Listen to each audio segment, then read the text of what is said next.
morning, everybody. I have the pleasure to introduce the lecture of our guest speaker of today at Mantova Architettura 2021, Niall McLaughlin. Niall McLaughlin is an architect and the founder of his own firm, Niall McLaughlin Architects. He was educated in Dublin and received his architectural qualification from University College Dublin in 1984. And after that, he worked for Scott Tavern Walker in Dublin and London between 1984 and 1989, and then he established his own practice in London in 1990. Niall McLaughlin is also a professor of architectural practice at the Bartlett School of Architecture of the University College London, and he has been a visiting professor in different universities, such as in Yale in 2015 as Lord Norman Foster Visiting Professor, and in the University of California, Los Angeles. He's a member of the Architectural Review Editorial Board, a honorary Royal Designer of Industry, and a Royal Academy of Arts academician. In 1998, Niall McLaughlin won the Young British Architects of the Year, and for his activity, he obtained the Royal Institute of British Architects Charles Jenks Award 2016 for a major contribution to theory and practice of architecture. Since establishment, the firm has gained recognition and awards thanks to its architectural design, such as the 2012 Somerville College Students' Accommodation or the 2015 Bishop Edward King Chapel or the Auckland Castle Tower and Scotland Wing that is recently almost finished. And his work has been widely published in many international journals and books. Just to mention one, Casabella magazine has devoted attention to his work in several issues, the last of which is the number 902 in 2019, which shows the realization of the first phase of the project for the extension and renovation of the Jesus College in Cambridge. After the participation as Irish representative to the Venice Biennale in 2016, with the installation Losing Myself, he was selected to the next edition in 2018, participating with the exhibition of a collection of halls designed by his office. He realized a very particular installation, a sort of scenographic time machinery that I think he will describe later. And part of this exhibition is collected in a beautiful and valuable monograph named Niall McLaughlin 12 Halls, published in 2018, which tells the story of each of these projects with short but meaningful descriptions, models, photographs, and marvelous drawings, both sketches and technical representations. Today, we talk about this installation, its founding idea, and the process of conception and realization of 8 of these halls. If I could add just something very briefly and personal, I think that Niall McLaughlin is an architect in the deepest meaning. His practice, in fact, that covers a different range of scales, occasions, and sites, clearly manifests and represents some of the fundamental issues of architecture. The relationship with history, and so the need for each project to fit into place and time, that is reflected by the tactility and the measure of its composition in existing context. The belief in constructions as architecture's primary means of expression, manifested by the coherence and the expressiveness of its buildings. And finally, the need for architecture to be a synthetic expression of a diversity of disciplines and meanings. Each of its building, in fact, is an expression of the ends and needs that led to its genesis, and at the same time, pursuing this goal, it becomes part of a representation of the world, capturing in its form tales of past events and potential future histories too, updating the meanings and ideas of architecture over time. But the narrative power released by Niall McLaughlin architecture is not a point of departure, I think, but the outcome of a process of questioning about the meaning of building, its relationship to the history and character of the places, and a reflection on the most appropriate construction choices for its representations and constructions. So I thank you again for accepting our invite, Niall, and for being here with us. And please welcome to Niall McLaughlin. Thank you very much for that very generous introduction. What I would like to do is to begin this talk by saying that my fundamental belief is that architecture, above all things, is a representation of time, and that architecture is the practice, the material practice that most completely situates us and orientates us in time. And I would just use that as a preface for everything that I say today.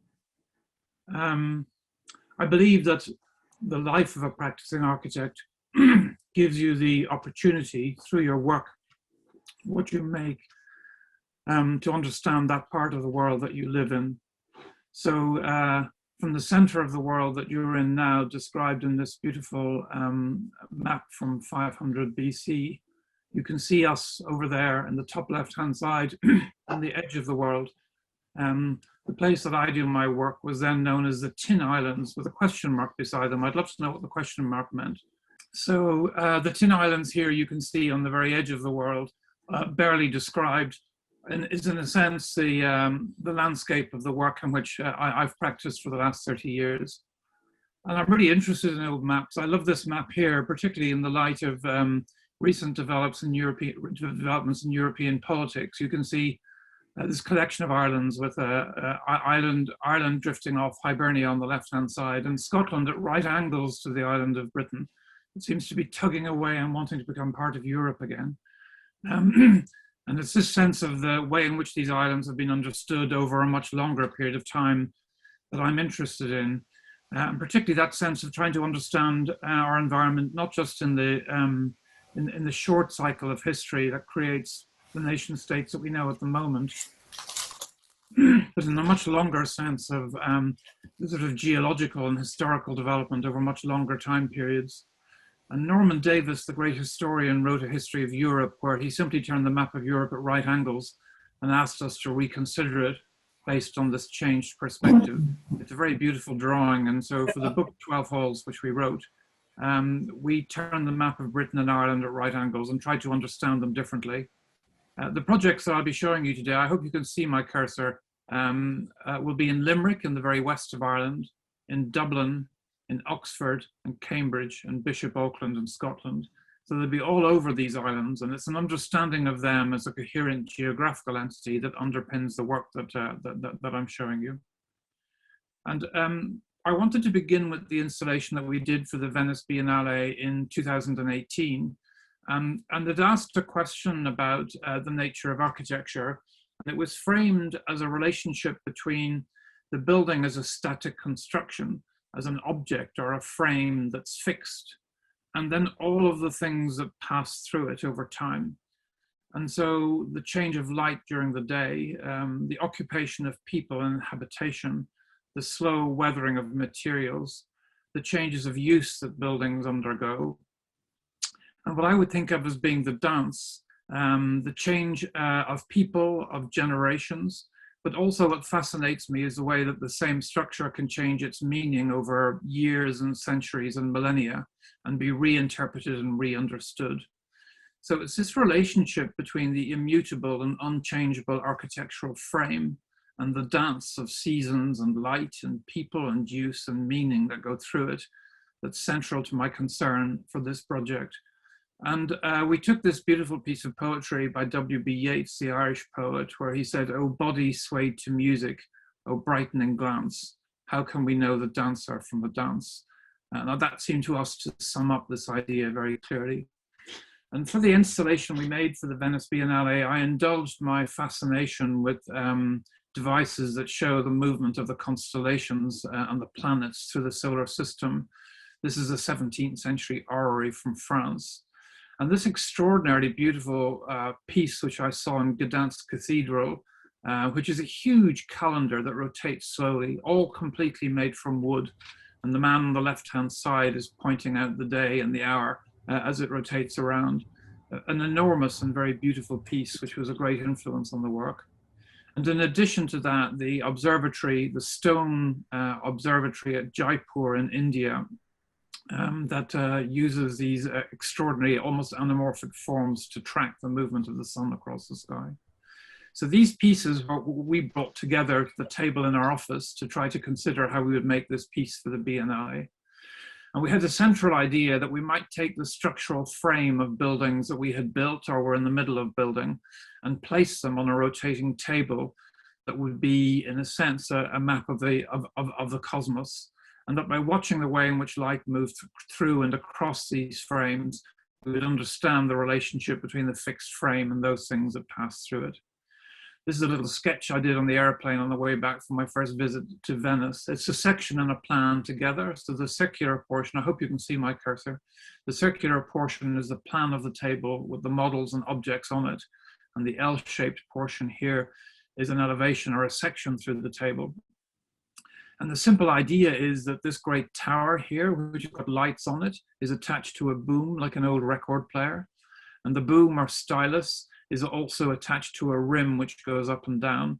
And as you rotate the central table, the lip of the rim rises and falls, and that causes the lights to rotate up and down, generating a representation of the movement of light through the day. And then placed into that, we took the structural frame of a number of buildings that we had designed. Of the 12 halls, we took 6 of them and placed them on the table. This one is our fish and chip shop. This one is a chapel that we designed in Oxford.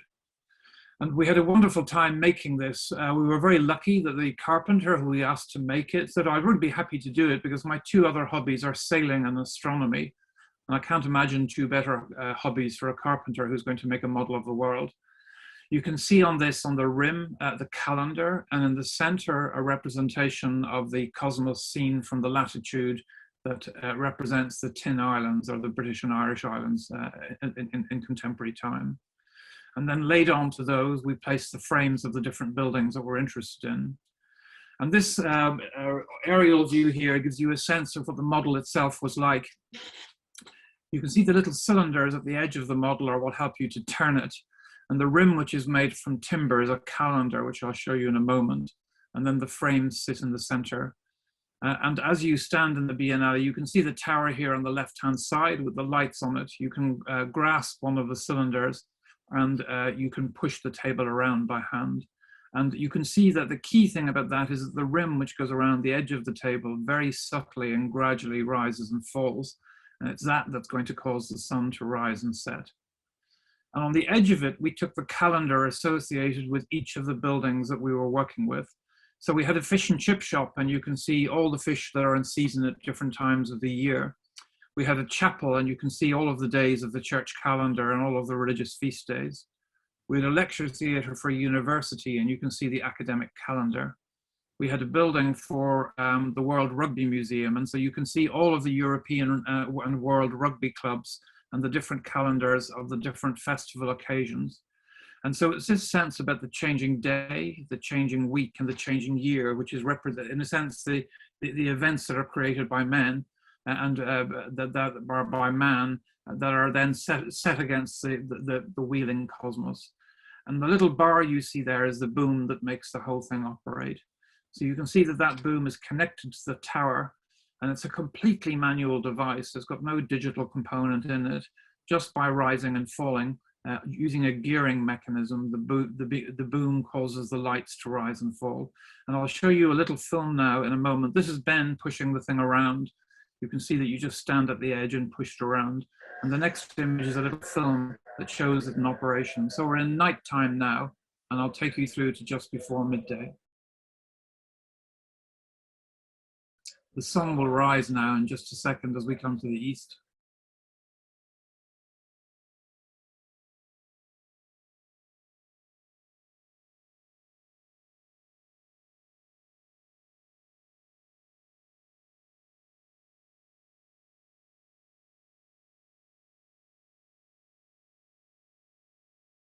And so it's exactly this interplay between the frame and the changing things around it that we're expressing. And this just gives you some sense of the movement of light through these models and the way in which we understand the relationship between the dancer and the dance.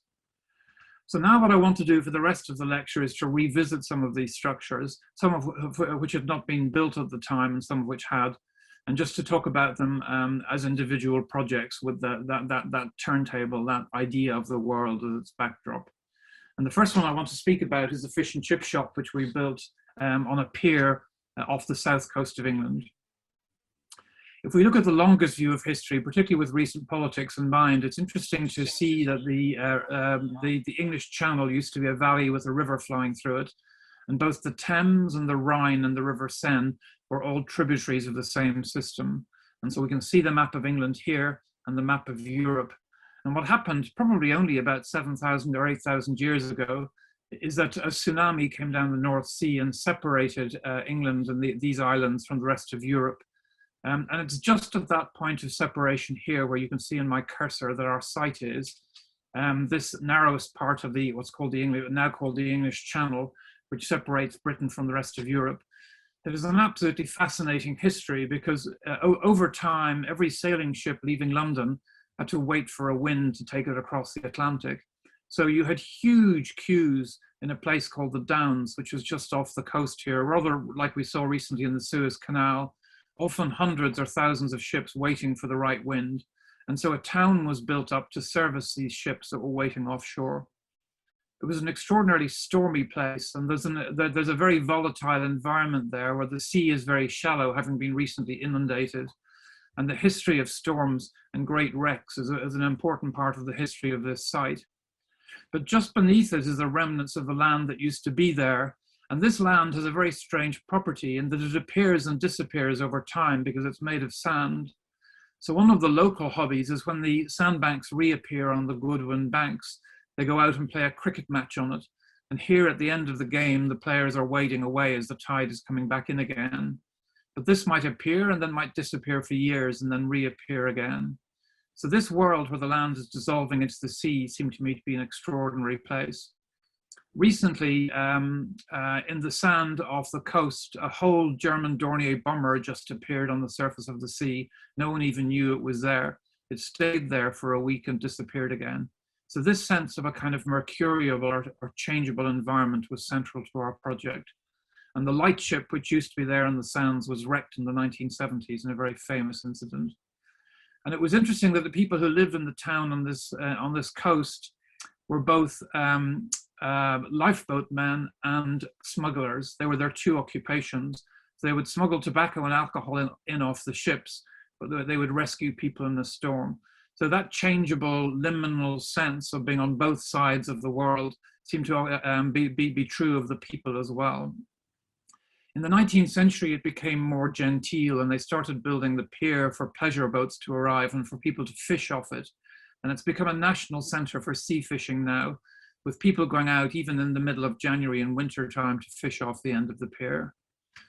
And I was particularly taken by two things. One of them was this painting by the English painter J.M.W. Turner, where he's drawing the sea and the land and the air as though they've become one substance or one thing. They have completely dissolved into each other, and light is the only medium that holds the three of them together. And that sense of this kind of almost immaterial world that's created by everything dissolving, I thought was very beautiful. And the English poet T.S. Eliot said, "On Margate sands, I can connect nothing with nothing." So that sense of the world dissolving was central to our piece. The old pier has been destroyed 3 times, and the most recent one, built in the 1950s, is now reinforced concrete, and our building had to go out onto the end of it. The last 2 buildings to go out onto the end of it disappeared overnight in storms. Here it is on a benign day, showing you the kind of bone structure of the pier. And the whole thing reminded me of this image from Melville's Moby Dick of the skeleton of a whale that was used as a temple or as a building, that was big enough to be used as a building. And I thought, wouldn't it be lovely to make a building that has that sense that it could have been found on the shore of the sea, as though its bone structure had evolved from the environmental forces that created it. And the other image we had that we were really interested in was the trireme, the rowing boats that would be known from the Mediterranean earlier in the 17th century, with 3 rows of oars. I love the relationship between the vessel and its timber outriggers. And so we began to think about a building that would have a variety of outriggers, and all of them would be made from timber, but would have as their identity the way in which they modulate the weather. So the upper one here in the image protects the side of the building from the wind. So even in stormy weather, people can sit outside it. The old benching of the pier is matched by timber benches, which we put around the outside of our building. And for solar shading, we have timber fins which come down so that you can have a completely glass building which doesn't overheat at the center. The roof of the building is a V shape because sometimes the waves break over the building, and so it operates like a great gutter. The seawater can sluice off either end of it. And on the interior, because it's used often by older people, the ribs on the inside are used as acoustic treatment, so that when you have a completely glass building, that the acoustics are still very quiet, that you can hear people speak within the glass building. And it's the simplest possible hall, this idea of a roofed structure.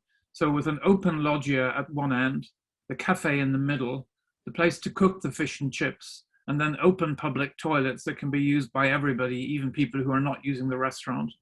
So the edge of the building is used by, the pier is used by fishermen casting out into the sea. The benches side by side are used by picnickers who don't want to use the cafe, and the inside of the cafe then sells fish and chips. So it's a truly communal and public structure. And then this was just trying to work out the angle of the building to try and think about the different ways it could modulate the combination of wind and sound and light and heat to create the ideal kind of frame to express all of these things. And this is the final version that we produced. The base of it, you can see, is the old concrete pier, which is on 2 levels. And we simply built our timber building on top of that with these simple outriggers, which I've described their purpose before.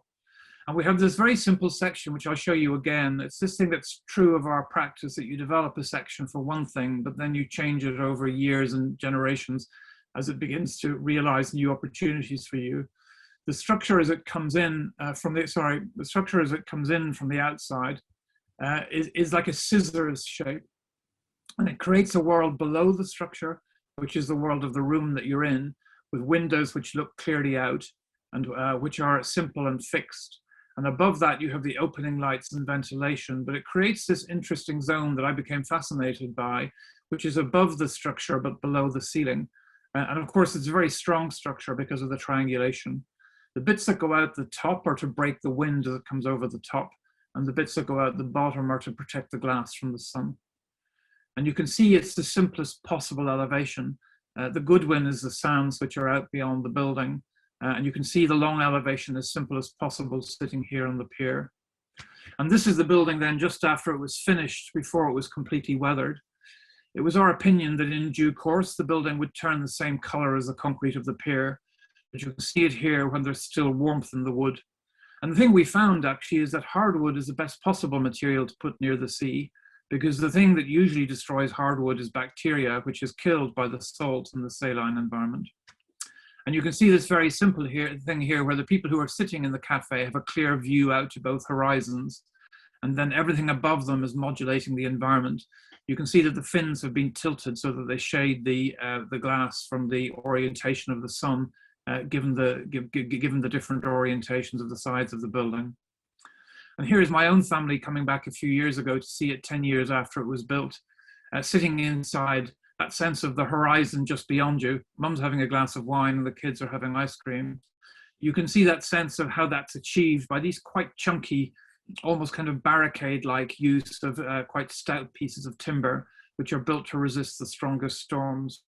And then you can see the pier here with the kids out fishing on a summer's day, and the timber structure which sits above it. It's perched on it like a seabird or something, that it has an almost creature-like quality. And I wanted to contrast this shot here, which was taken just after the building was finished. I mean, isn't wood amazing? The scaffolders who built the building had tied their scaffolding onto the structure, and you can see where it's been tied on. It's like someone who's got sunburn, that you can see where the sun has been shaded from the building while it was being constructed. You can even see the order in which the building was built from the relative fading of the timber pieces. But over time now, 10 years later, that's completely faded to a uniform grey colour. And here are the fishermen on a January night out, very, very cold night, sitting beneath the concrete structure with the timber building above them. And that sense of the way it sort of perches up on top of the timber pier, on top of the concrete pier. And so we wanted to take that section forward to another building, which we did about 5 years later. And I'll show you how that section changes completely in terms of its meaning, but retains its structural and luminous qualities. There's a theological college about 10 miles outside the university city of Oxford. It was built about 10 miles outside, so the Anglican priests who are training here in the 19th century would not be tempted by the various options that are available in the city. The people who teach in the college call it Holy Hogwarts after the Harry Potter school, and you can probably see why from the Gothic architecture they have for the school. They wanted us to build a new chapel, and it's very rare in Britain in the modern age to get to design a new chapel. It was a lovely arrangement between a group of nuns who lived on the far side of Oxford, religious sisters who wanted to come and end their lives, and their order is closing because of no new vocations. And they wanted to end their lives teaching and living and praying in the theological school where the priests are trained. So they came and gave the chapel as a gift to the school. And we did an architectural competition, and our first image for the competition was the idea of making a sacred site. Just by taking some clay and putting a thumbprint in it, you make a space in the ground and you confer a sacred status on it. The tree on the hill at the back of the college is the biggest beech tree in England. And we thought about that space we'd made as being a space that people could sit on the brow of the hill under the tree and consecrate the space by having the liturgy of the Eucharist, the consecration of the bread, and the liturgy of the word, the reading from the Gospels, which are the two crosses which are placed into that space. And I love this poem by the Irish poet Seamus Heaney, where he describes, it's a translation from the documents of a monastery in the 9th century in Ireland. And they're a genuine description of events that occurred at the time. And the monks describe a vision that they all saw, which was a ship that appeared in the air. And the poem describes this ship that appeared above them in the chapel. And then an anchor chain got caught in the altar rails, and a man lowered himself down the anchor chain and was trying to release the anchor. And the abbot said, "We must release him or he'll drown." And so the monks ran forward and they released the anchor chain. And the man climbed back up the anchor chain and the ship sailed away. And there are really beautiful things about that. The anchor chain is obviously the image of the cross, and the ship is beautiful because the Latin word for ship, navus, navel, the word for the body of a church is the nave. So this idea that the nave, the notion of the ship is buried in the origin of the word for both a chapel and a ship. And the relationship between that and the disciples on the Sea of Galilee seemed to us to be really beautiful.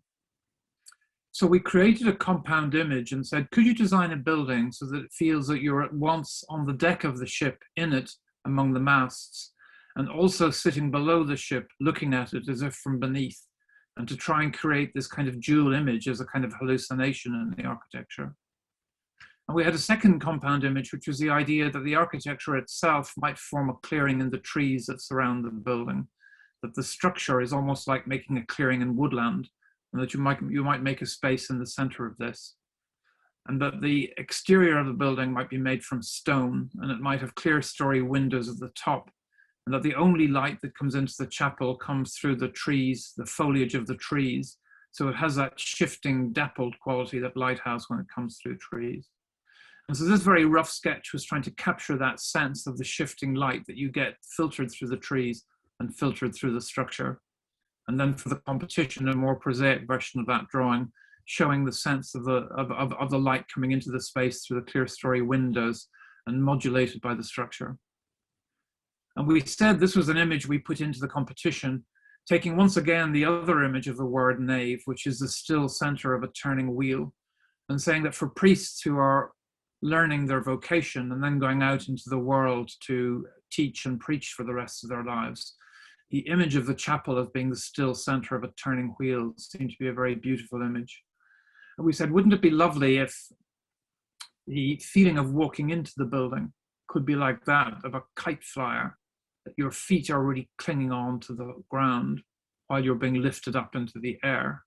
So these were the promises that we made at the competition. The chapel we were asked to design is a particular historic type which comes from the choir of old cathedrals, but is now used in Oxford colleges. It's called a collegiate chapel, where people pray across a space. This is New College Chapel from the centre of Oxford. It's an ancient chapel, but people pray side by side across the space. And that's called antiphonal because it's a bid and response of prayer across the space. And so we drew a little diagram of that, showing the people facing each other across the antiphonal arrangement. and the idea that the table for the altar for the bread and the lectern for the book for the Gospels could be contained in the space between them. But during the competition process, one of the priests was describing this to us, and he described the collegiate chapel and put his two hands parallel to each other. But as he spoke, I noticed that his fingers started to curl in, and he said, "I want more of a sense of community." So we drew that, and then it was very easy to turn that into an ellipse. Of course, for an architect, when you draw an ellipse, you release a whole shot, a whole quantum of energy, because it connects to all sorts of plans that you know. And the first one I thought of was a compound image of a plan and a sensation, which is Bernini's Quirinale in Rome, where you walk into the short side of an elliptical chapel. And walking into the short side, there's an extraordinary intimacy, a sense of being enveloped and surrounded when you walked in.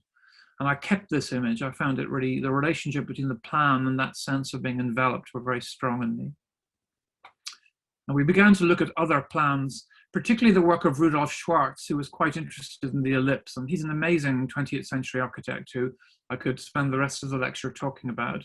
But Schwarz designed a church called St. Michael's in Frankfurt, which had a real influence on Zumthor's chapel at Zumfig. And what we wanted to do was to continue a conversation between these, the ellipse of Schwarz's chapel, the almost ellipse of Zumthor's chapel, and our own chapel. And to think about that in relation to other structures that we knew. Some of you will recognize the plans of San Vitale here, and this most beautiful plan on the bottom right-hand side, where you have an external ambulatory going around a central illuminated space. So all of these plans were held compound in our mind as we thought about it. This is the Schwarz Chapel, the structure taken onto the outside, and this beautiful clear story window illuminating the ceiling on the inside of an elliptical enclosure. And what I loved was the idea that when he wanted to make things that were different or exceptional, he just kind of clamped them onto the outside of the ellipse. This is our drawing and analysis of Schwarz's chapel at Frankfurt, with these side chapels looking out of the ellipse and doorways just kind of glued on to the outside of it. And so, in a way, our chapel has got many of these things. Where Schwarz had the structure on the outside of the ellipse, we've taken it onto the inside, rather like San Vitale, and made an ambulatory around the outside. So you can walk completely around the outside of the circle. And everything which is inside the structure has got to do with the perfect symbolic world of the liturgy. And everything which is outside the circle has got to do with the different things that the world wants from the chapel. So the entrance, a little prayer chapel for the sisters, where they can look towards the altar and across towards the tabernacle. A little niche here to pray and look out over the landscape, the sacristy. So everything which is about difference is on the perimeter, and everything which is about the oneness of the world is in the center. And by doing that, we're able to create a section which brings a number of ideas I've spoken about together. One of them is the idea of the keel of the ship in the air here. So you can feel yourself as though among the masts lower down, but looking up at the underside of the keel. And the keel has its 2 points of focus on the ellipse, one over the lectern and one over the altar. So the two foci of the ellipse give you the two centers of the liturgy. But also, if you remember that cafe we designed on the pier, that sense that the structure sits inside the ceiling, and you open up a zone between the ceiling and the structure and bring light in between the two. And I was really interested in the architectural opportunities that came from that. These beautiful texts from Schwarz, where he says that the eye is not a star, but rather an answer to a star. It's hollow and dark, and it's in readiness for the light of the star. And when the light of the star enters into the eye, the darkness of the body rises up to meet it, and an image is made. So he compares the optics of the body to a metaphor of theological revelation. And I thought it was an amazing image. It's almost architectural. The darkness rising up to meet the light and an image being created. And these are Schwarz's drawings, that the organization of the congregation are like the eye, that they look towards the altar and the light of God comes to the altar and every eye is on the altar. And he makes beautiful texts in his book, The Construction of Buildings, which I recommend to everybody. He says, if I am to make a representation of God in this space, what could I do? Could it be a statue? Could it be an image? Could it be a stained glass window? And eventually he decides that the best representation of God is a pure white wall, that represents the infinity and the eternity of God. And from that, we had the idea that everything which is inside the timber structure has got to do with nearness and closeness and human community.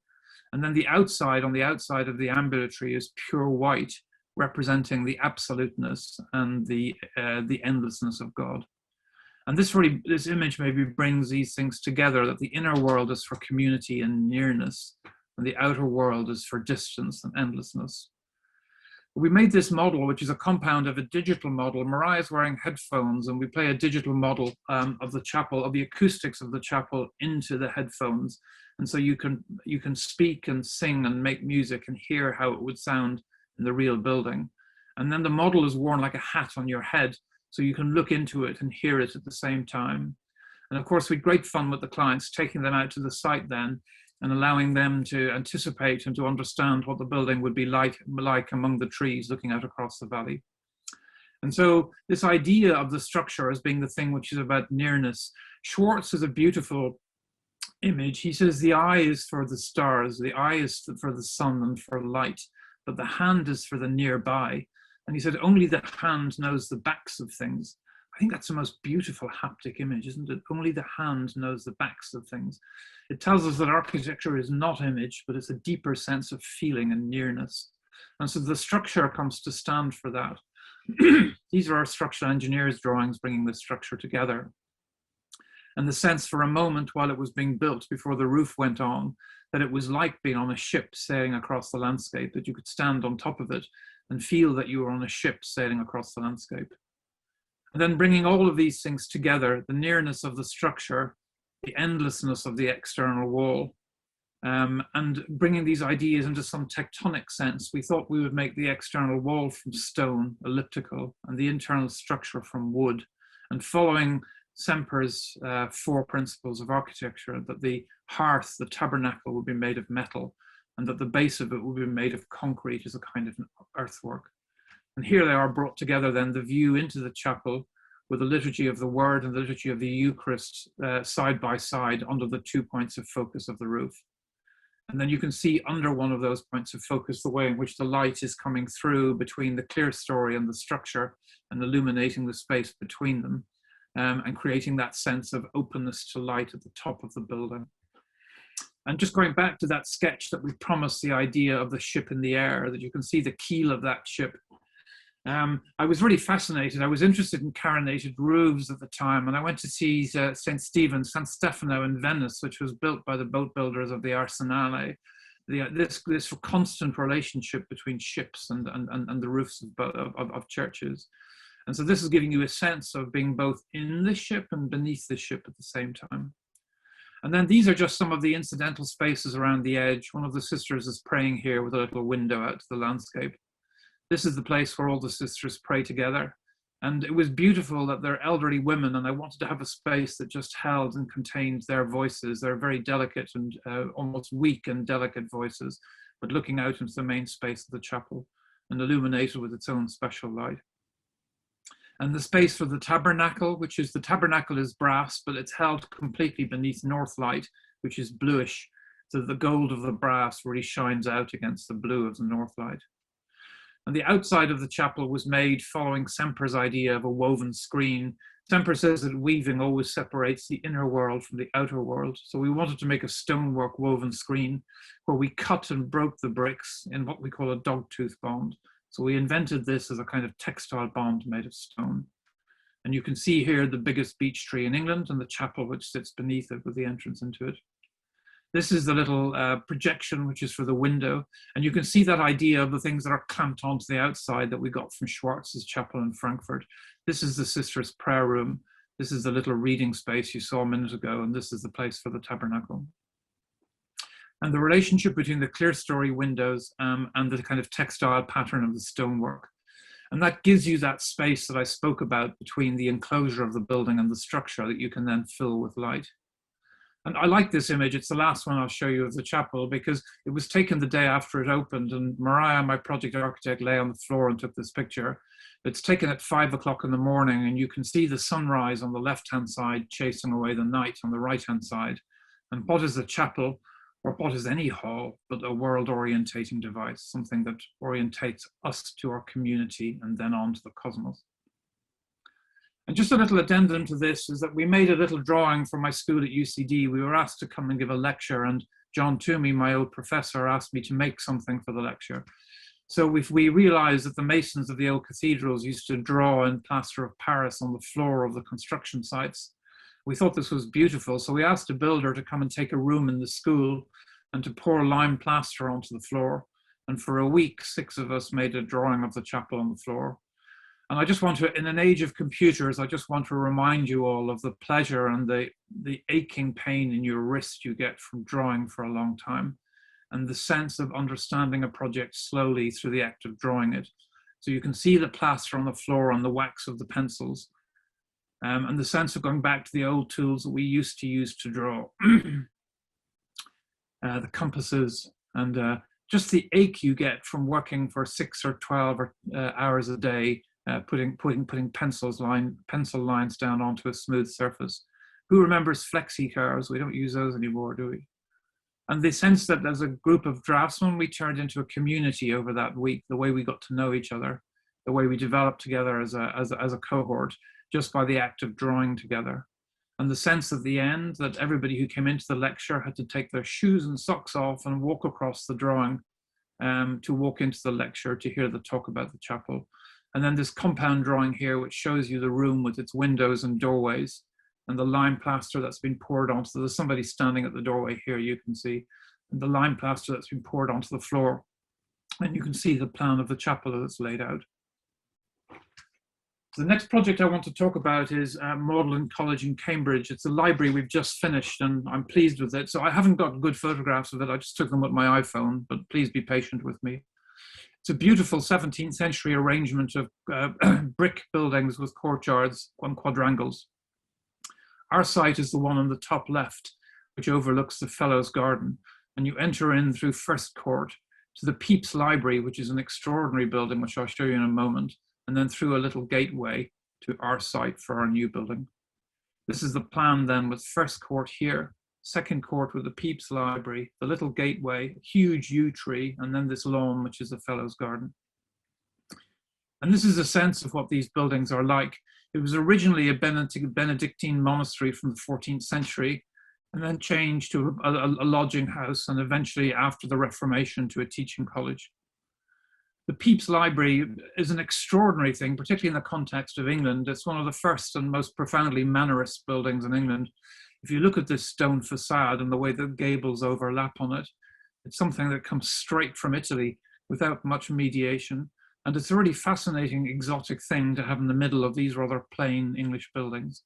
And particularly when you look at the back of it, it's an incredibly plain building at the back. That's the same, that's the other side of the facade you saw a moment ago. And this is our site. And it was this plain, straightforward brickwork that we wanted to imitate in our building. We came up with an idea of a very simple structure which brought light down and air up. So you have chimneys for using stack effect to bring air up, and you've lanterns for bringing light down in a kind of brick structure. And we love John Soane's house in London. It's one of the most beautiful buildings in London. It has this lovely rhythm of A, B, between larger and smaller spaces. So this was built at the beginning of the 19th century. I think it had a great impact on someone like Louis Kahn, for example.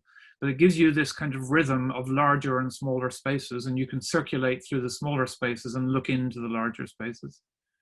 And so we began to think about a square grid of chimneys and lanterns that create this AB rhythm in both dimensions, and that allows you to have rooms and circulation spaces and places for bookcases between them.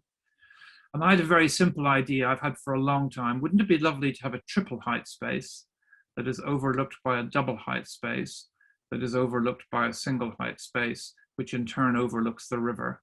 And the single height space is very long, and the double height space is medium length, and the triple height space is very short. So it effectively rotates as you go through the building, 3, 2, 1. And then you can see the way that that double height space, the triple height space is here, and the double height space is here, and the single height space is here. So you get this conceptual rotation as the thing turns from being long, short and tall to long and wide. And you see here this in the construction of the building, the way that that rhythm is accentuated in the construction of the roofs and chimneys. This is just a drone shot showing you that arrangement in the finished building of lanterns to bring light down and chimneys to bring warm air up. And then everything is supported off those chimneys in a very logical and ordered system. So this is the triple height space with the double height space to your right. This is the double height space with the triple height space to your left and the single height space to your right. And then this is the long gallery of the single height space overlooking the river. And between them all, in those narrow spaces, you get little niches for bookcases and places to sit in privacy and tuck yourself away. So if you're a reader, you can sit out in the middle of the room and be on view, or tuck yourself away in a very quiet corner. And then this is the plan coming through under this great big yew tree into the library, into this triple height space, and then making your way up through to the top. I'll just look at the plans quite quickly. Arriving into an entrance lobby, there's a picture gallery on the floor, the ground floor, with a huge archive beside it. So you arrive in, you enter the library, and this is the librarian's desk looking into the triple height space. Then that's the A space. In the B space, you go up a stair, which takes you up to the reading room, which is a double height space, which in turn looks back down over this. I'll show you some pictures of this bench here at the moment, which is great fun. It's the sort of prima donna seat where you can sit and read. And from this double height space, you can go into quieter rooms here, or you can go on up a second staircase, which takes you to the top, where you look along the whole of this single height space, which is here, this long hall here. So this is the single one, the double one, and the triple one stepped together. And you see this very simple architecture of a brick form with brick chimneys, and they form cradles, which we sit oak structures into as lanterns. And I love the ancient brickwork in the college. You can see it's been repaired by 100 hands over many, many centuries. And you can see the work of different craftsmen. That sense, once again, of situating us in time. And working then, trying to match the bricks very, very closely, and working with brick makers to do that. And it's wonderful getting involved in the kilns and seeing how the different colors of the brick come from the positions that they're in when they're being baked in the kilns. And Claire, who worked on this project, made this wonderful lexicon of all the bricks that we would need, all of the brick specials. And here are the brick specials being made in their special casts. And this is some of Claire's, I think, really elegant drawings. This one is for the chimney, one of the chimneys, where you can see that each of the colors represents a different kind of brick that are then all integrated together. So working between the craftsmen and the architects to make this very carefully bonded brickwork was an important part of the project. And that gives you a sense of one of those chimneys now as a freestanding object. That was what you just saw the working drawing of a moment ago. And you can see here the architecture then is the tall brick chimneys, which are bringing the light up, with the oak structures that are cradled beneath them, holding the lanterns on the top.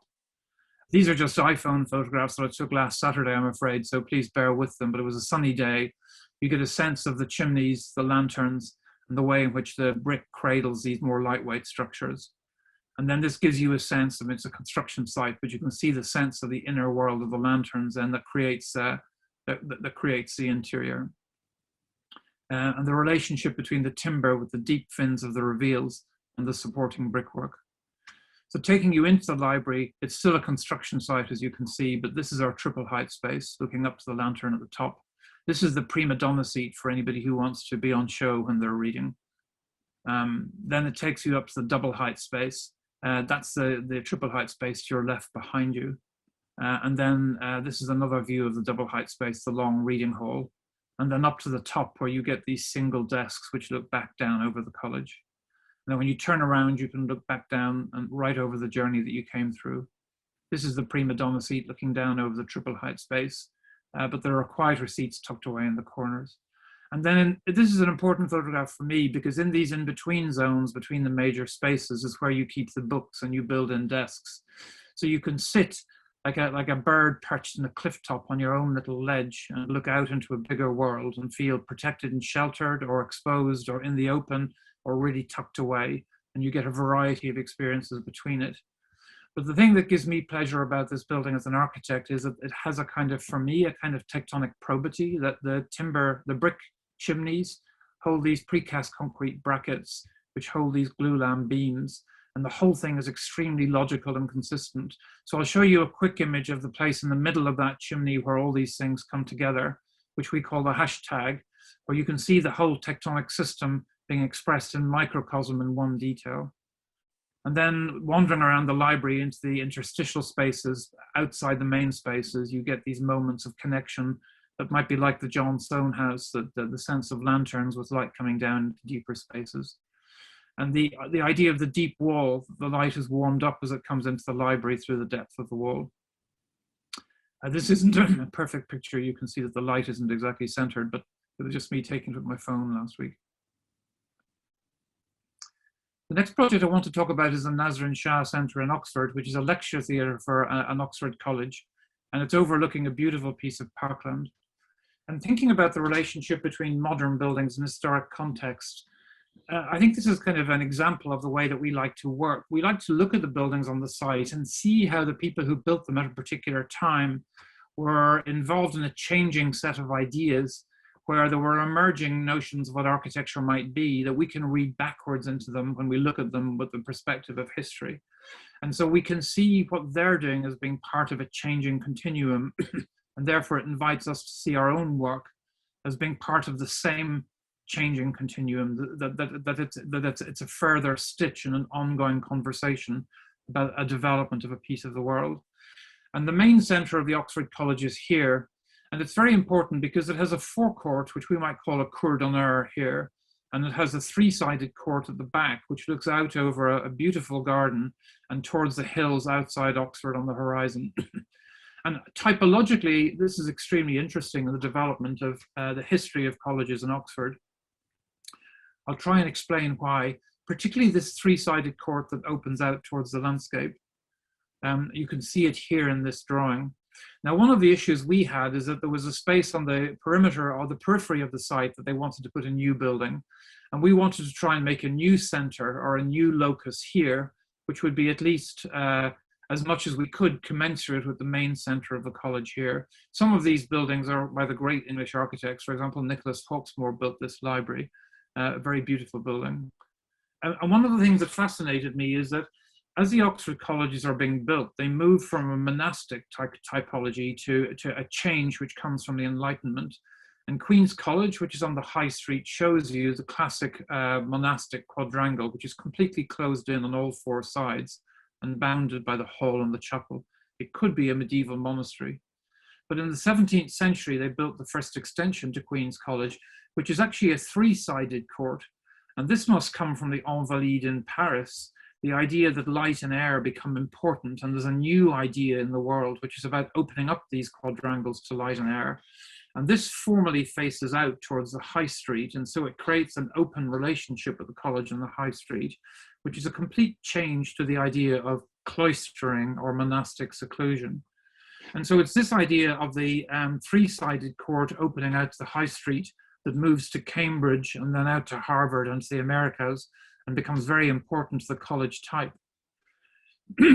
But in Worcester College, we notice that the three-sided court has changed, and under the influence of, I would say, Italian Renaissance villas like the Villa Giulia, the idea of coming through the entrance and having a three-sided court which opens out towards the landscape and becomes a transition between the world of the city and the house and the garden by extension and the wilder landscape beyond it, is a transition that is fundamentally different to the idea of the enclosed cloister.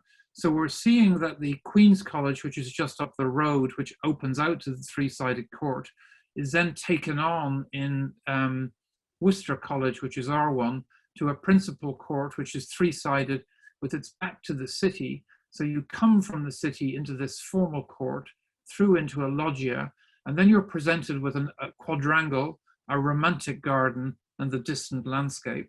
And that transformation in typology is influenced by a number of different movements, but completely transforms the world of the Oxford College. And that change that happens over time is something that I'm fascinated by. And you can see the open-sided court here. Being Oxford, nothing ever gets finished or built completely. So the grand scheme, which would have been one of these wings on each side, was never completed because they didn't have the money. So on the left, we have the old Benedictine monastery, and on the right, we have the 18th century college. but in between you have that open court looking out towards the gardens. And then the very English romantic garden laid out beneath that. So the courtyard is just above you with this romantic garden and a lake and the view out towards the landscape. And the college has taken over this garden for theatre over the years, and it's very famous for different theatrical performances, particularly of Shakespeare's plays. In a famous one, they put blocks of stone under the water so that when Ariel ran away, he ran away over the surface of the water. So the garden as a kind of enchanted landscape for the use of theatre is a very important part of the history of the college, and that kind of Shakespearean sense of the transformed garden, the theatrically transformed garden. And yet in recent times, excellent English architects like Richard McCormack have built modern buildings overlooking that garden. So here's Richard McCormack's building here, and here's our site. And I always wanted to make a garden building that, like Schinkel's Potsdam buildings, would be almost like a kind of a pergola building. And also that the theatre would be like sitting under a tree at the edge of the garden and performing as though you were almost in the garden, and that the performer is standing under the tree and the audience are in the shade of the tree. And this reminded me of Aalto's very beautiful theatre plans, which you'll know. And so our plan has a lot of Aalto and a lot of Schinkel in it. The theatre, which is like standing, the trees at the perimeter of the garden, here's the cricket pitch, and you can stand as though under the tree and look out into a loggia. So the loggia is notionally square with 1/4 cut out of it. And the stone fins which separate the theatre from the loggia have got timber doors which close across them. So if you want a blackout lecture theatre, you can close all of those doors. But if you want to have a summer garden theatre, you can open all the doors to the garden, and you can open all the doors to the theatre, and the whole thing becomes one open space. And what we did was we brought the lake right up to the edge of our building, and we made a new fountain which fills the lake from under the building, as though the building were the source of the lake.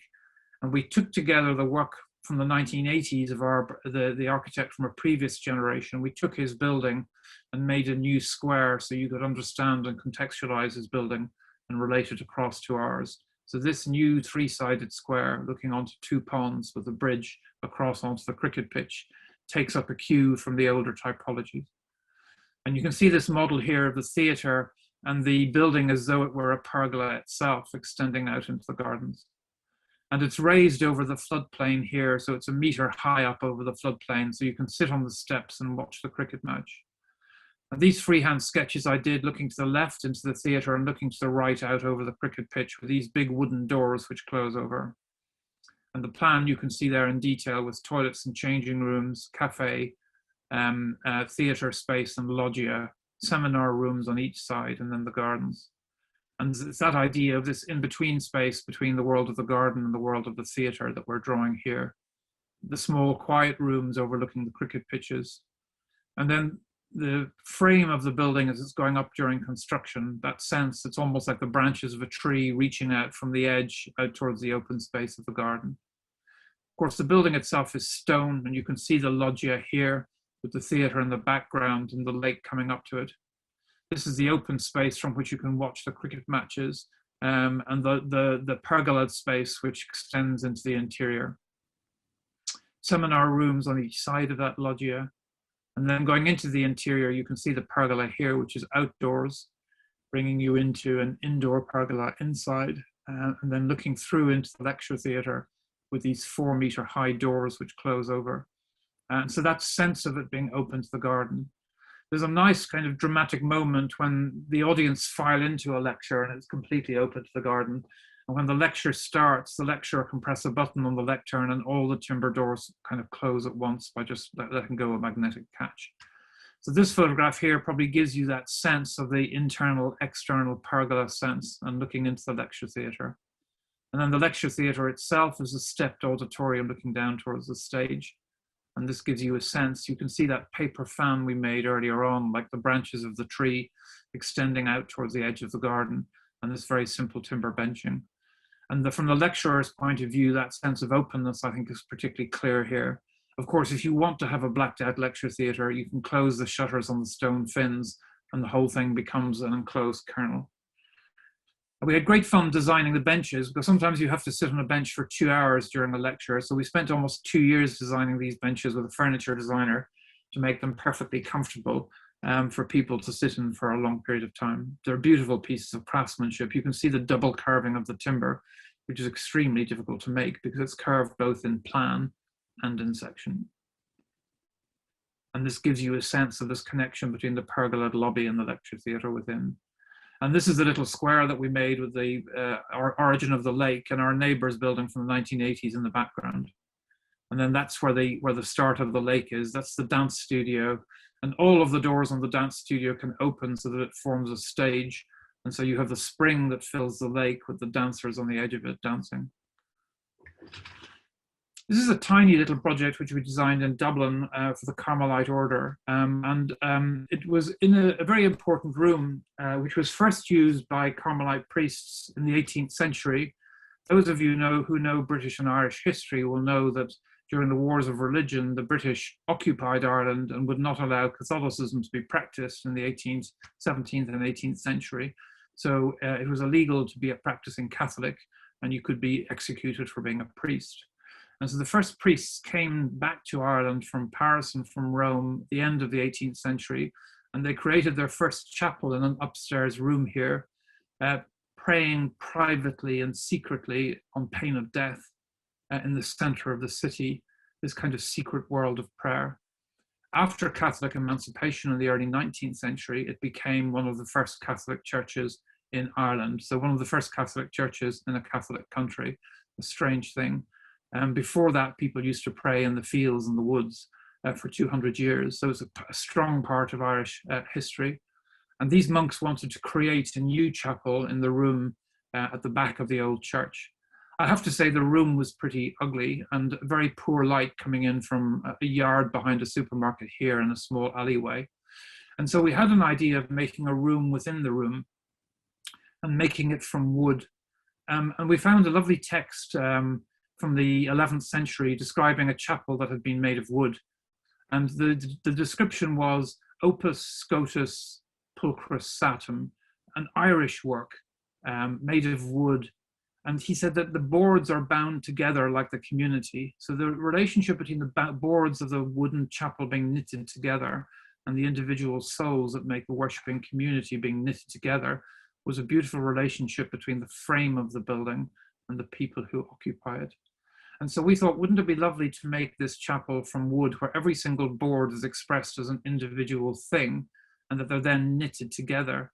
So this idea that comes from the knitting together of boards to create the community of boards that embodies the human community was the kind of architectural idea we had for this. And you can see the rather ordinary windows that open out onto the outside of the room are replaced by this timber cradle, which is put onto the inside. And very simply, you can see that on each side of an altar, there are 6 chairs. So you get 12 chairs in the room with a table in the middle. And of course, that remembers the 12 disciples around the table with Jesus at the Last Supper. And the idea is that the structure of the building comes down and becomes the chair. So the chair, the timber structure turns into the chair at the bottom. So that identification between the individual and the structure is very explicitly made.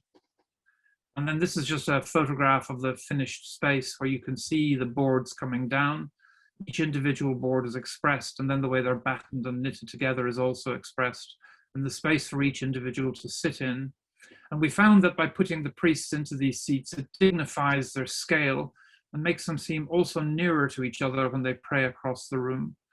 And so from that simple sense of a daylit space, what we did was to create in the zone between the structure and the back of the room, we painted the whole thing gold and illuminated it separately. So when the lights are turned on, you see into that space behind through the cracks in the boards.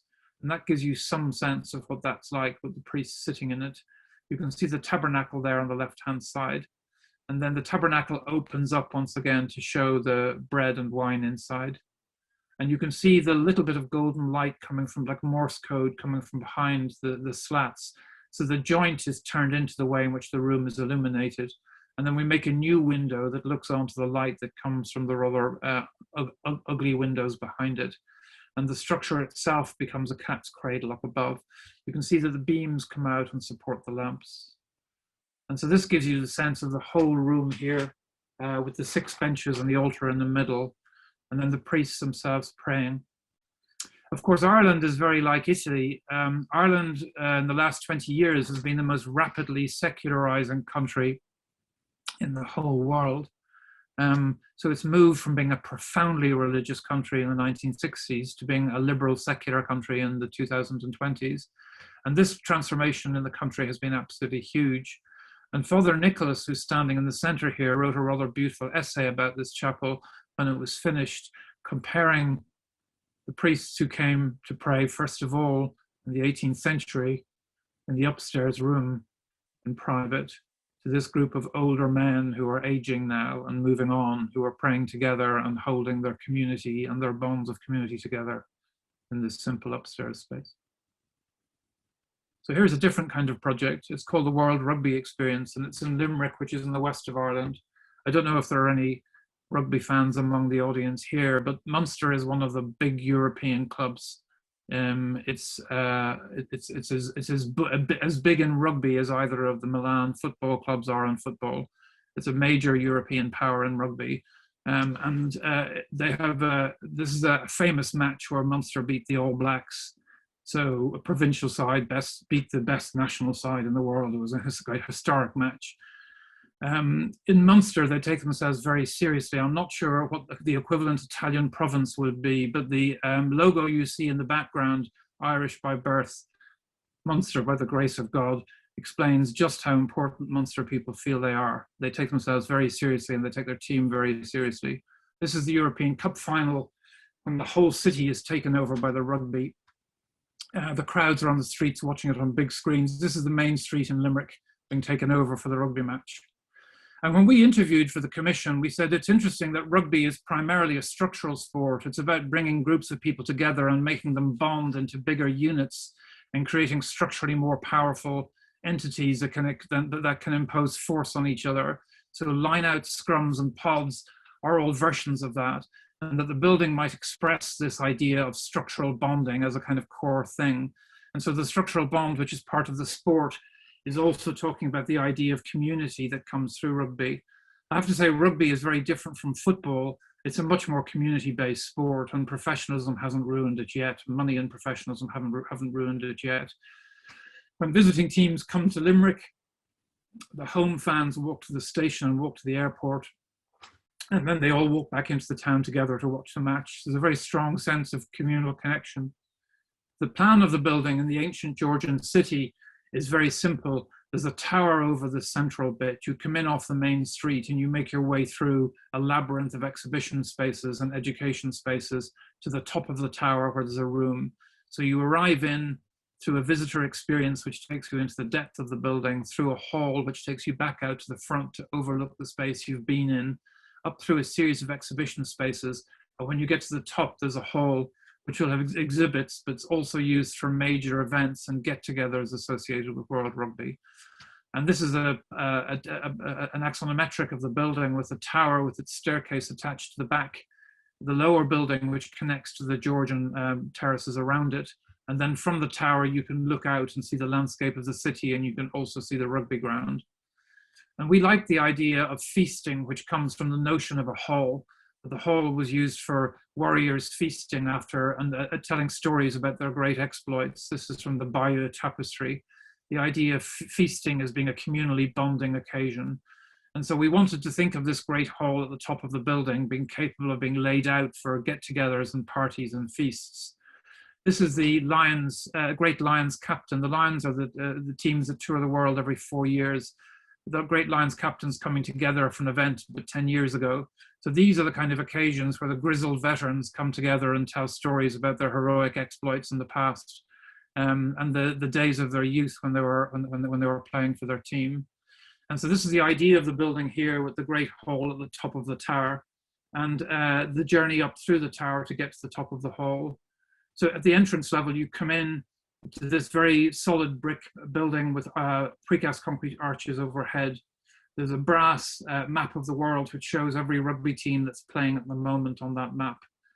You're taken through a series of spaces, so once again you're overlooking that map from beneath in this fragile illuminated brass structure. And then you're taken up through a series of spaces which show you how to play rugby and teach you the history of rugby. You can see that the use of brickwork and precast concrete is used to create these kind of structural bonds all the way up. And eventually you get to the tower. And to make the tower transparent, we've illuminated the back of it so you see through it to the roof lights. And then in its ordinary use, there's a big exhibit, which is about the great rugby heroes. I'm very happy for you Italians to say that by accident, we do have Sergio Parise in there. So that's a happy coincidence. You can see the tower here from the top. The reason I show this image again is that the building should have been finished now, but for COVID, it's stopped on site.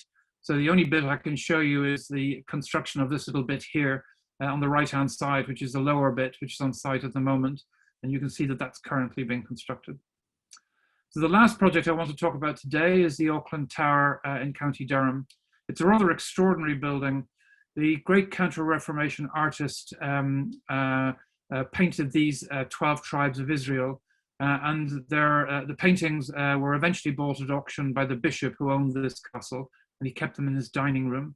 And they were there for 200 years, and then the bishops decided to sell them. And the man who bought them for £20 million said he would also buy the castle. So he was a local man who wanted to turn the castle into a museum and to have within it a history of 5,000 years of religion in Britain. The castle was built on this extraordinary outcrop over the edge of the River Wear, which is beneath it.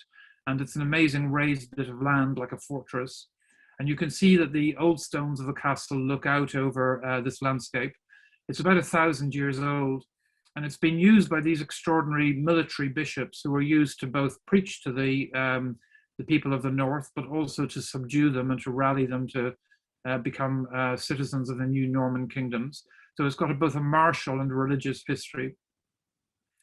The recent additions are all rather genteel, this one from the 18th century. And we felt that although it has an extraordinary history, it looks less like a castle than it used to.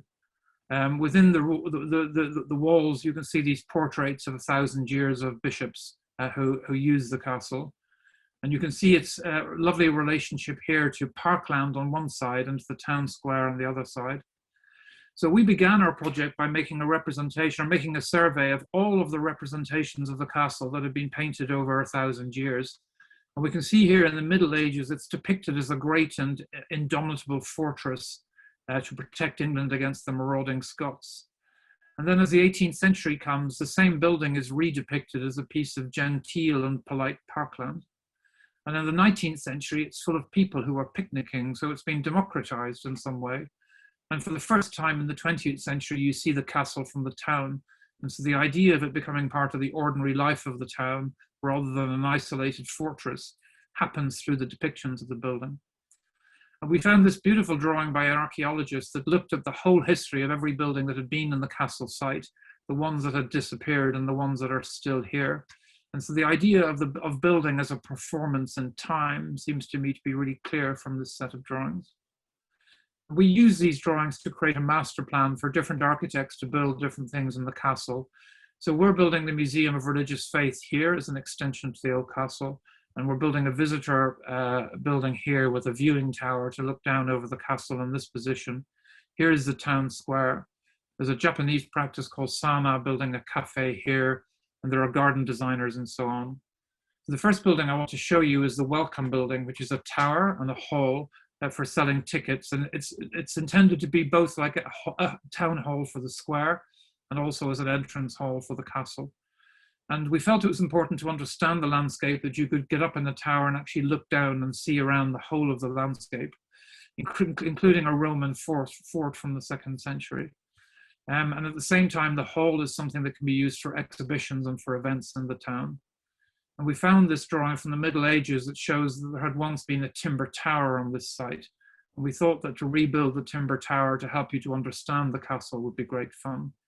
It was fantastic when we dug the foundations for our building, we found the foundations for the old timber tower. And here we are in our office preparing for our meeting with Historic England, who are the people who regulate our relationship with historic buildings. And here we are meeting them up in the castle, explaining our tower concept. At first they said there was no way we could possibly build a tower in the castle, but bit by bit we persuaded them. And one of our points of persuasion was that it had originally been a stone tower we proposed. And they said they didn't like the idea of a stone tower looking down over the town from the castle. So we showed this drawing of Viollet-le-Duc and his medieval fortifications, which shows a siege engine being drawn up to the walls of the castle. And we argued that these castles didn't just have siege engines, but they had all sorts of temporary timber structures. You can see some of the timber structures cantilevered off the walls here, which have disappeared. And so the idea of a timber tower seemed to be more provisional. And also it was more about the people of the town looking into the castle rather than vice versa. So that won the argument, as well as these references to the beautiful timber mining structures that are associated with this area. And so here are all our different versions of timber towers that we showed to historic England. I think we showed 30 of them. They're like fallen soldiers at the siege of the castle. And then the very simple plan of our building, which is a hall on the ground floor with tickets, the entrance to the tower, toilets and restrooms and so on, a little courtyard, a hall for exhibitions on the first floor, and then the tower. And as you rise up to the hall, it gives you a view out over the town. And as you rise up to the castle, it gives you a view out over the whole landscape. And we were fascinated by this history of timber buildings that had been on this site that have disappeared. You can only know them through representations. This is the Book of Kells, and these are reliquaries, which are obviously modeled on buildings. So we know what these buildings used to be like through representations of them. And we love this idea of a painted and lively timber structure. On the left-hand side, it's in its open position with shutters that open, and that's right-hand side in its closed position. And when the shutters open, they would have enamel panels on the inside that, based on medieval books of hours, would tell the whole story of the castle and its history. And this is the model we made, showing the shutters open like flags hanging out of the castle, and they would tell the whole story of its history. And the ceiling on the inside would show all the fauna that was ever hunted and farmed on the castle estate, and the great trees that famously grew in the castle estate, the historic trees. So this is the model we built, showing both the shutters and the ceiling and giving a sense of what the interior of that building would be and the exterior. This is the ceiling with the trees and the plants and the open shutters. And the history that we did takes you from this image here, which shows the Roman fort of Vinconum in the 1st century AD, through to the 6th century, to the early Middle Ages, to the Renaissance, to the 16th century, to the 19th century, and into the 20th century. So each of these panels depicts a different stage in the development of the exact same site. And beneath it, there are texts describing them. So if you look closely at the panels, you can see how much we've invested into them, playing a lovely eclectic game with everything from Mughal books of hours to paintings by Uccello and so on. The visual language of the panels is taken from 100 different representations. Here's a famous event where the miners were on strike in the 19th century and the bishops negotiated the end of the mining strike. So the social history and the building history are knitted together in these images. And finally, our 2 buildings which come onto the site, the Faith Museum, which you'll see in a moment, and our entrance building with the town square. Just off the edge of this image is the Sejima building, the Sana building. So this is an image of the building from the outside with the shutters open when the castle is open, the script at the base of the building, and the image is higher up. The tower overlooking the landscape. And we went up in a special, we call them cherry pickers, a special crane to take photographs and to show what the views would be of the castle and the landscape. And when you stand in the tower, you look down at the tiled courtyard, and it's got a map in tiling of the whole area. This is the tower then just completed a couple of years ago with the hall and the tower side by side. This is the inside of the hall. Sadly, they haven't put our trees. They put their own thing onto the ceiling, which was a pity. These are the steps up into the tower. And it's like a kind of a game that kids can play when their parents are waiting on the ground. They can shout down from various balconies and eventually climbing up to the top of the tower to get an interpreted view of the whole landscape. And the journey up to the tower becomes an event in itself with different ways of stopping at balconies and having framed views from it. When you stand in the courtyard down beneath, that's the view that you would have. So the final part of this jigsaw is the Faith Museum. This is the old castle, the bit where they used to keep the prisoners. And this extension here is going to be a long building, which will be a building for 5,000 years of religious worship in these islands. It's just a very simple exhibition space that you walk down and climb a staircase and go back through. Once again, a very simple section, the basement archive, ground floor rooms, and then a big long hall at the top. We wanted to make the outside of the building really solid, like an ingot, and the inside incredibly fragile with a very lightweight structure. So you get a kind of surprise when you go in. And you can see its position here looking down over the walled garden of the castle. And we were thinking it's a very interesting typology because the museum is like a store building, and we love these medieval storage buildings from English farms. And I thought I'd always wanted to make something that was as monumental as one of these 14th century English barns that's just about storage. But a museum of religious faith is a strange type because it's both secular and religious at the same time. And we began to think about how religious connotations were given to buildings through architecture. And this is a most extraordinary building on the west coast of Ireland. The first Christian churches were adaptations of Roman basilicas, which were secular buildings. And in order to give them a sacred connotation, they pushed the side walls forward from the old Roman pronaos temples. So by taking the pronaos detail, which is the pushing forward of the side walls, you give a connotation of a temple to a secular building, which is a basilica. And that's what the first Christian churches that we see in Lombardy did. But monks from England came and saw those brick buildings and built a stone version of them in Canterbury in England. And that stone building was seen by Irish monks who made a stone version of them in Ireland, or sorry, who made a timber version of them on an island off the coast of Ireland. And that timber version was then rebuilt in stone. And this is the stone building from the 8th century. So it's like a hall of mirrors or like a hall of echoes. You can see the basilica form. You can see the Roman pronaos walls coming forward. But also you can see that the building is a skeuomorph of a timber building because that can only be the crossing of rafters. So the stone building, which had been reinterpreted in timber, was then rebuilt in stone. And you can see that the crossing of the rafters has been rebuilt in stone and reinterpreted as a figure of Christ. To me, everything you need to know about architecture is in this story, about the way in which practical construction details become symbolic and are then retained over time.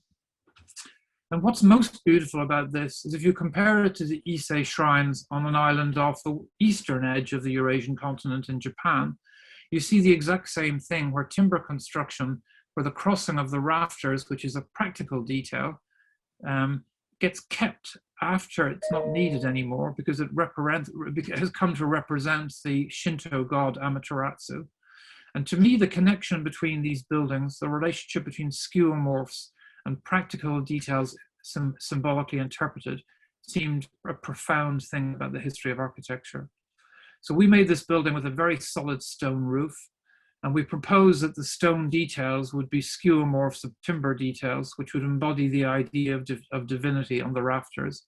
And you can see that here, the basilican form, the barn form, which is the storage building, pushing forward of the walls to give it a sacred connotation, and the crossing of the rafters to suggest any divinity you wish to think of. And the stone itself is very beautiful. It erodes very beautifully. The inside of the building will be this incredibly lightweight structure. And you can see the building is still on site now, but you get a sense of it as it's being built, this very solid ingot of stone with just one window, the walls pushed forward, and the stone crossing of the rafters. The way in which it's made is as much as possible a solid ingot with just changes in the texture of the stone. And my final image for this lecture, which is a skeuomorph or a reinterpreted timber detail in stone, representing the idea of the way in which constructional details and meaning change consistently over time. Thank you.